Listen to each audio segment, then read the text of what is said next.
أولا السلام عليكم ورحمة الله وبركاته، والصلاة والسلام على محمد أشرف الأنبياء والمرسلين. أما بعد، بخصوص ما طرح بخصوص الميزانية، أنا ما لي علاقة، أنا رجال عراقي، بس نصيحة مني هذه لكل سعودي، لأنكم أغلى من روحي، ولأنكم رفعتوا رؤوس العرب كلهم في العراق وفي اليمن وفي كل البلاد العربية.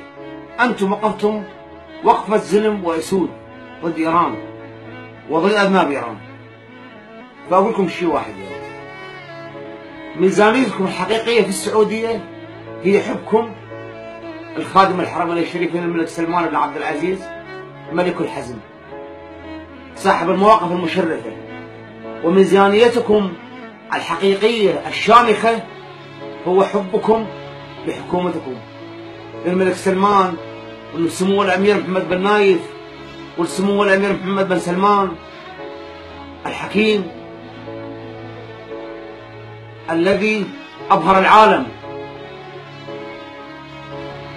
والسعودية لأنها وقفت شامخة أمام إيران وتحديات إيران وأمام الحوثيين أذناب إيران في اليمن، وأصبحت عز للعروبة ولكل عربي. بعض الإعلام المشوه الحاقد يحاول أن يدس لتفريق بين السعوديين وبين حبهم لقادتهم. أنا عراقي مهجر من العراق بسبب إيران وبسبب داعش المجرمة، لأن إيران وداعش وجهان لعملة واحدة. منذ سنة و4 أشهر ونحن نعيش في تركيا مهجرين، في حسرة، في قهر، تحت البرد نحن وأطفالنا وعوائلنا.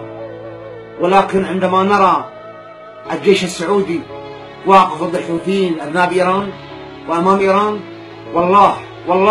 والله نعتز بالشموخ، نحس بعزة وشموخ، لأن الجيش السعودي ليس جيش السعودية فقط، جيش عربي، وعلى كل عربي أن يفتخر به. الجيش السعودي يبذل الدماء